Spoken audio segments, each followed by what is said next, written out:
Gracias por continuar con nosotros, como lo habíamos dicho antes del corte comercial. En esta segunda entrevista, en este segundo debate, junto a Carmina Valdizán, vamos a tratar un tema que para muchos se ha exagerado, otros consideran que sí es un verdadero problema.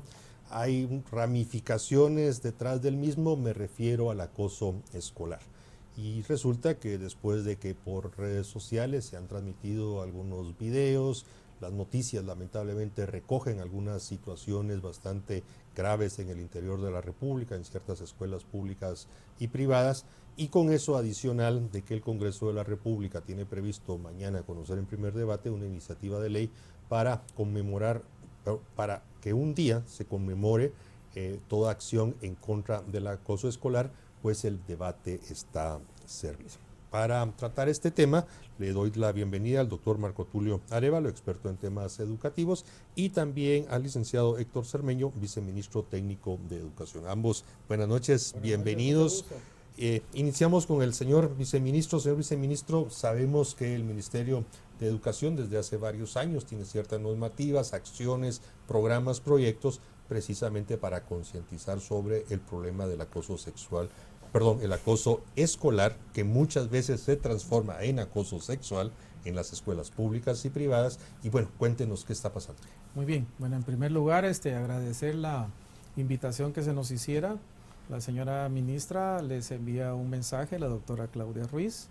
Es importante, digamos, discernir sobre el tema, porque si bien es cierto, se están dando estas manifestaciones en algunos centros educativos, podemos considerar, digamos, el valor agregado que en algún momento el Ministerio de Educación ha hecho, digamos, a través de los diferentes procesos de formación de docentes en primera instancia, como también la emisión de ciertos protocolos y una guía específica para poder tratar y abordar este tema del acoso escolar.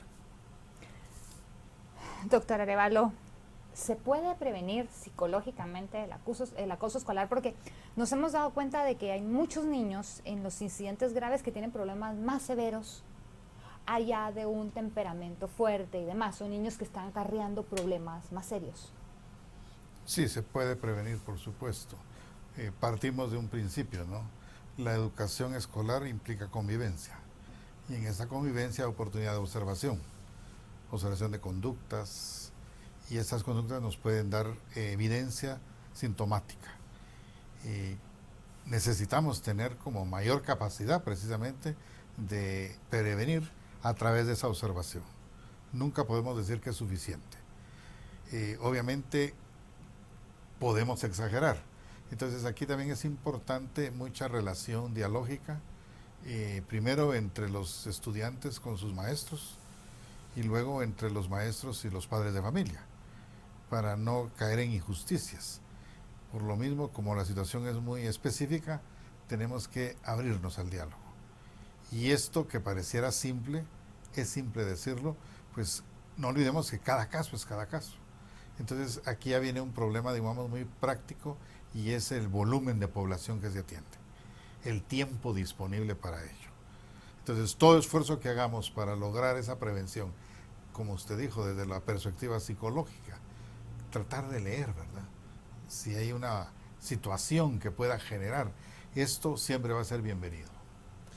Doctor Arévalo, con este tema muchos dicen, bueno, esto no es un problema de hoy, no es un problema que es reciente, sino bueno, en el pasado en las escuelas siempre habían momentos, ocasiones en que había peleas, había molestaderas entre los alumnos, algunos recuerdan, hasta se programaban las riñas después durante los recreos, después del colegio, en una esquina, en fin, era algo que para muchos que no terminan de comprender si efectivamente estamos ante un fenómeno muy grave, que merece toda la atención, o que si bien esto ahora tiene otro nombre, hoy se llama acoso escolar, y que bueno, se le está inflando un problema que no debería de ser así. Desde su análisis, desde su perspectiva, ¿cómo debemos de entenderlo? Sí, efectivamente se está dando esa situación, ¿no? Pero recordemos que muchas veces interpretamos las situaciones desde nuestra experiencia. y entonces es cuando nos cuesta comprender los nuevos climas escolares. Efectivamente, algunas personas lo traducen como algo de siempre. Yo diría que hay dos niveles. Ese nivel, digámoslo, entre comillas, normal, espero se me entienda, ¿no? De esa conflictividad dentro del aula, que se traduce muchas veces en actos de violencia verbal o física, y lo que hoy específicamente hemos ya identificado con más precisión. Recordemos que la medicina y la salud mental es parte de la medicina, comienza por lo sintomático. Entonces ya se ha identificado una variación en grado y en calidad. Por lo tanto, sí ya merece una atención particular. Otra pregunta que muchos se hacen es, pero si esto siempre ha habido, sí, pero ha sido en otro momento. Recordemos que la educación se gana o se pierde en cada generación. Porque algunos dicen, mire, pero tanto que se hace, tanto que están haciendo y como que las cosas no cambian. Lo que sucede es que la educación es generacional. Quizá en una generación logramos avanzar mucho, se logró prevenir y en otra no. Entonces, este es otro factor que incide notoriamente. En tercer lugar, quisiera agregar algo que me parece también clave. Obviamente esto refleja un clima familiar y social. Y ese mismo clima puede estar en deterioro. Entonces la cuestión se complica mucho más. Entonces, entendámonos bien, no es lo de siempre. Diría yo, lo de siempre, y existe además esto nuevo que merece una particular atención, sobre todo quienes somos padres de familia en primer lugar, porque la primera observación debe ser en casa. Y ese elemento dialógico del que hablaba debe ser en casa. Y en segundo lugar, quienes nos dedicamos profesionalmente a la educación tenemos que tener mucha capacidad de observación y percibir los fenómenos, anticiparnos. La prevención en ese sentido es clave. Señor viceministro, en muchos centros educativos, pues puedo hablar por los privados, no puedo hablar por los públicos, una de las principales quejas de los directivos de estas escuelas es que cuando se da un incidente de esta naturaleza y ellos tratan de disciplinar al alumno, entiéndase que son disciplinas, expulsiones y ese tipo de cosas, los padres se quejan, inmediatamente llega gente de derechos humanos y gente del Ministerio de Educación y no se puede hacer nada. Entonces los centros privados también han optado por me lavo las manos, no hago nada, es función de los padres, y muchos padres que no se dedican a educar a sus hijos esperan que el centro educativo resuelva. ¿Tienes tú alguna solución? Porque hay que disciplinar de alguna manera para controlar las cosas, o esto se va a ir de control. Claro, en efecto, digamos, existe una normativa de convivencia en los centros educativos que fue emitida en el año 2011. Esta establece y regula cómo, digamos, se hace todo el tratamiento de las faltas que se cometen por parte de algunos estudiantes y hay algunas sanciones que se emiten. La expulsión de un estudiante, digamos, es una situación extrema porque, como bien lo decía el doctor, debemos comprender muy bien cuál es la dinámica que se da en la familia y de qué manera esto está, digamos, afectando el ambiente o el clima escolar. Como también en algún momento también tenemos que ver cuáles son esos signos importantes que en algún momento están llevando hacia el cambio de conducta o de comportamiento de los estudiantes. Pero el Ministerio de Educación lo que sí en todo momento busca es proteger al niño o el adolescente y garantizar ese derecho de educación que es fundamental.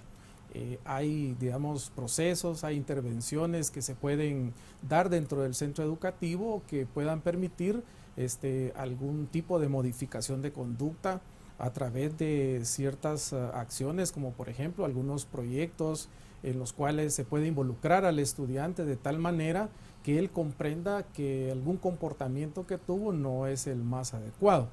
Y como todo es un proceso de aprendizaje, hay un código de valores que se fomentan, que se practican y que se impulsan a través del Ministerio de Educación.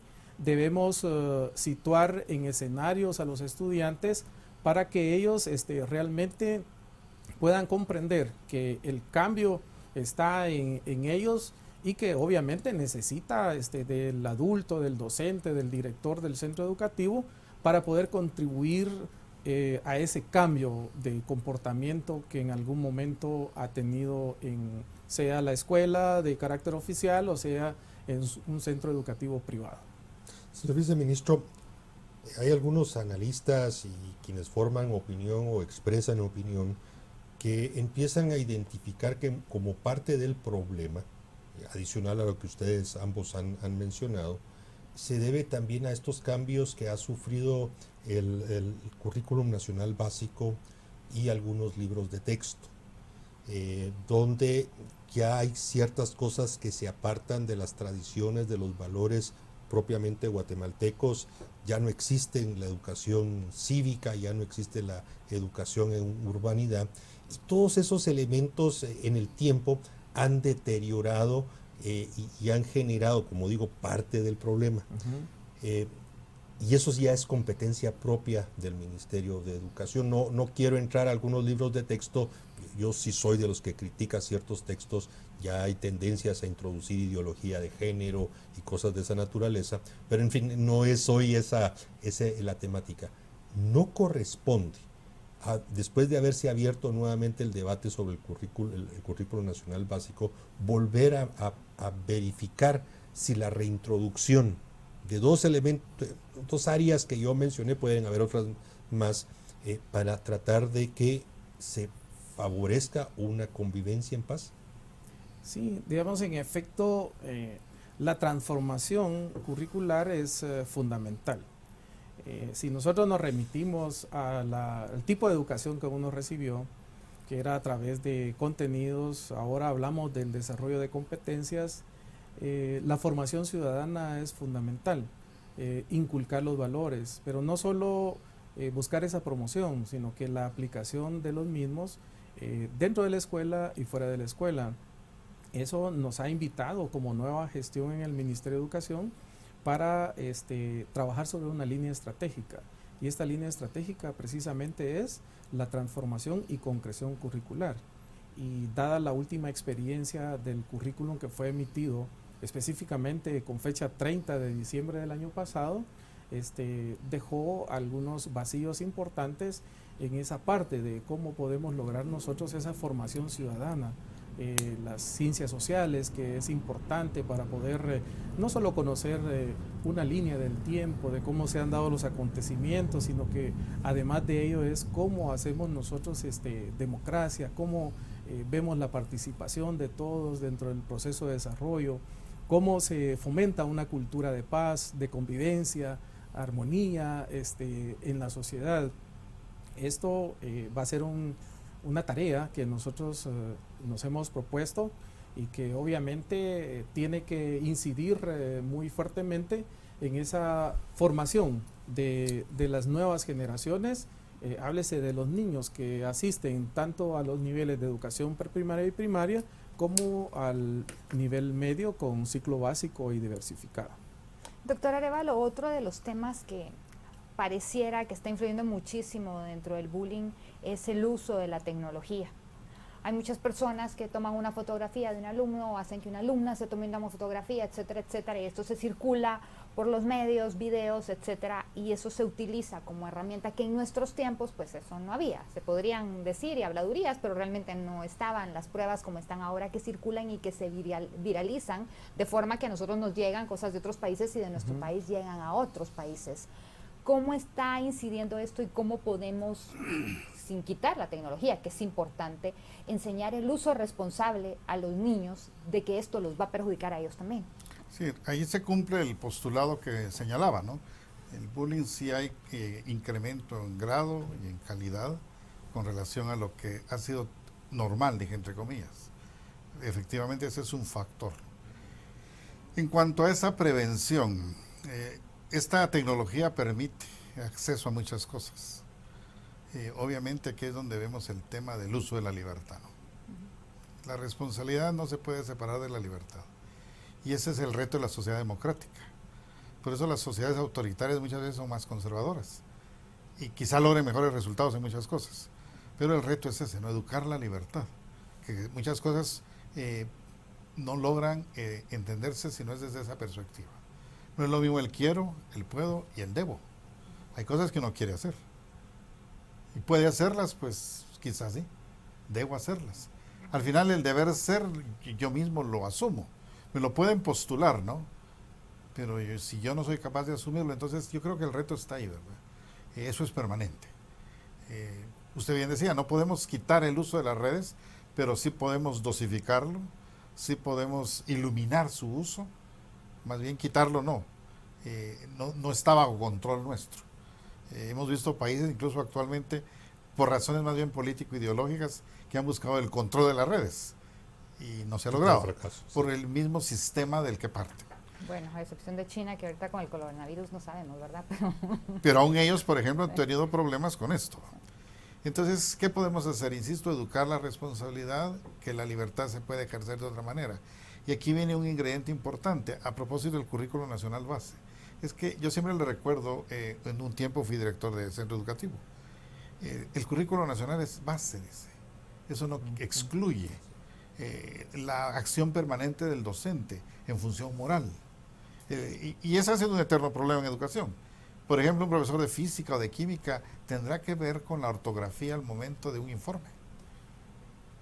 A veces en la escolaridad se crean esas visiones de estamentos, ¿no? El profesor es de química, ¿por qué me bajó puntos si habían fallas ortográficas, errores graves? Es que ¿acaso él no tiene que ver la ortografía también? Entonces igual, yo podría dar matemáticas, física, química, pero eso no me excluye la moralización permanente.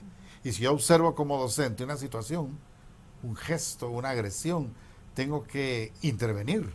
Obviamente en la escuela hay siempre una estructura interna y una comunidad educativa. Tal vez no sea mi intervención directa, tendré que reportarlo a alguien. Entonces tenemos que entender que somos trabajo en equipo y que hay cosas que aunque no están específicamente establecidas, no es taxativo, solo esto puedo hacer, están abiertas y el maestro puede lograr mucho. Es más, la misma metodología didáctica que hoy se trabaja, que es muy activa, exige y presupone la capacidad de convivir. Por lo tanto, entonces, ahí hay un ingrediente importante para matizar el tema de respeto, respeto a las opiniones de otros, respeto a su estilo, a su manera de ser. No todos somos iguales, la unicidad de la persona. Todos esos elementos se pueden trasladar permanentemente. Es importantísimo rescatar, porque a veces acudimos al modelo autoritario, pues. Y entonces el modelo autoritario pareciera que es como mejor respuesta.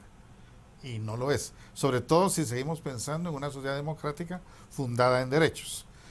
Por supuesto, no olvidemos que el bullying también nace en la casa. Pero también en obligaciones y responsabilidades. Doctor Arévalo, disculpe que lo interrumpa, pero a ver, esto surge y este debate nuevo, reciente, no nuevo, reciente, obedece a que, como le indicaba en el Congreso, se está discutiendo una iniciativa de ley para tener este día en particular para llamar la atención y prevenir el acoso escolar.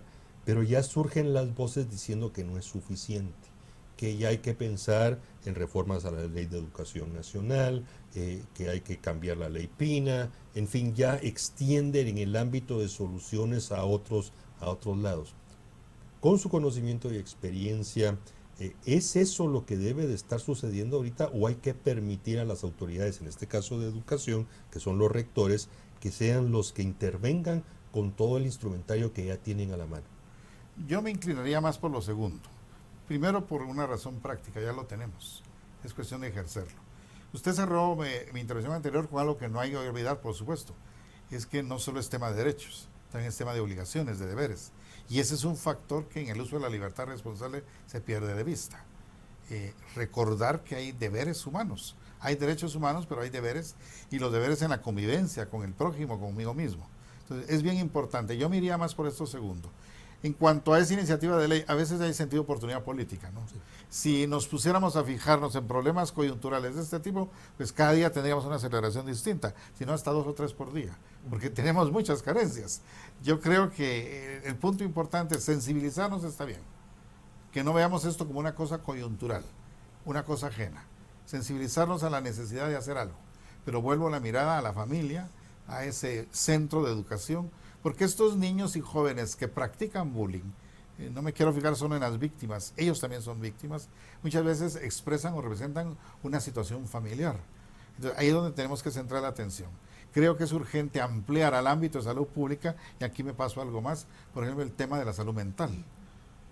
Y veámoslo comparativamente, plazas dedicadas a psiquiatría, psicología, en hospitales públicos, en el Seguro Social. Entonces ya empezamos a ver que la salud mental, y esto es parte de ello, lo conductual, como que quizás se ha ido olvidando, y vemos la necesidad de actuar en ese terreno. Entonces ya no solo es la educación, pues, tenemos que ir a ese otro ámbito. Pero sí, una iniciativa de este tipo a mí me parecería más como muy coyuntural, muy de oportunidad política. No es malo sensibilizarnos, pero creo que los instrumentos que tenemos son idóneos. Pero vuelve a la pregunta, ¿por qué siempre estas cosas son recurrentes? Por lo que les decía, es generacional. La batalla educativa se gana cada generación. No solo en adquisición de conocimientos, también de destrezas, de valores interiorizados. Y puede ser que en 2 generaciones se pierda todo. Es permanente. Ministro, ¿qué medidas van a tomar a partir de ahora ustedes? Este es un tema que cada vez está más fuerte. Bien, en este sentido el Ministerio de Educación está haciendo una revisión del protocolo y la guía existente. Como bien lo decía el señor Mariano Rayo, hay leyes que en algún momento han perdido la vigencia, no por el valor mismo que tienen las leyes, sino que los tiempos han cambiado, las generaciones van teniendo otro tipo de influencias. Y el Ministerio de Educación está haciendo un proceso de revisión de todo este instrumental, como bien lo decía el doctor, y estamos trabajando en un programa de protección a la niñez y de la adolescencia, que justamente lo que pretende es cómo más trabajar en la prevención, porque el Ministerio de Educación lo que tiene que procurar es prevenir, más que entrar al tema de una atención o de una derivación hacia algunas instancias que en algún momento también contribuyen para poder darle atención a los estudiantes. Háblese del Ministerio Público, de la Procuraduría de Derechos Humanos, inclusive del tema de salud pública, con una sección de salud mental que da tratamiento dependiendo del caso que se ha presentado en algún centro educativo. Pero para ser más concreto en la consulta que usted hace, es sí trabajar arduamente en el desarrollo de mecanismos que sí realmente nos permitan a nosotros el poder tener una influencia hacia la comunidad educativa, que los padres de familia también se involucren. Por eso la estrategia de la escuela para padres de familia es fundamental, porque ellos tienen, digamos, la obligación primaria como primera institución educativa en la familia de poder infundir o infundar esos valores. Ya la escuela se convierte como en la institución que complementa, que ayuda. Y en este sentido, el análisis que se hace es, la parte académica es importante, ¿verdad? Es fundamental. Vamos a superar los resultados que se obtienen en las evaluaciones, sea de primaria, de básico o de graduandos, en lectura o en matemática. Pero esa es una parte nada más. Lo que tenemos que buscar es como esa integralidad en la formación del ser humano. Y nosotros ahí es donde, como Ministerio de Educación, vemos al estudiante como esa parte importante en quien nosotros debemos llevar todo el esfuerzo necesario, sea técnico, sea administrativo, financiero, con el objetivo de que nosotros podamos lograr esa formación integral en cada uno de los que en algún momento son matriculados en el sistema educativo nacional. Bueno, estamos llegando al final de la entrevista. Doctor Arévalo, 30 segundos, algunas conclusiones, algunas recomendaciones, algo que se haya quedado ahí sin dar respuesta para la audiencia de Canal Antiguo. Quisiera matizar algo importante. Las familias tienen que también volverse fuentes de paz. Y no puede uno vivir en paz consigo mismo y con los demás si no hay un encuentro personal, y esto es bien importante, y ellos se olvida decirlo, con Dios. O sea, al final estas crisis en el fondo, lo cual no queremos reconocerlo en la sociedad de hoy, nos hemos llenado mucho de soberbia, pero la familia tiene que reconocer que tiene que ser instancia de paz, porque personas pacíficas nacen de familias pacíficas. El problema entonces a veces le damos mucho aspecto técnico, conductual, pero tiene este ingrediente. Yo invitaría a todos a volver la mirada a ese interior, a encontrarse consigo mismo, porque ahí está el origen de la crisis. Bueno, agradecemos bastante a ambos, al viceministro técnico de Educación, al licenciado Héctor Cermeño, como también al doctor Marco Tulio Arévalo, experto en temas educativos.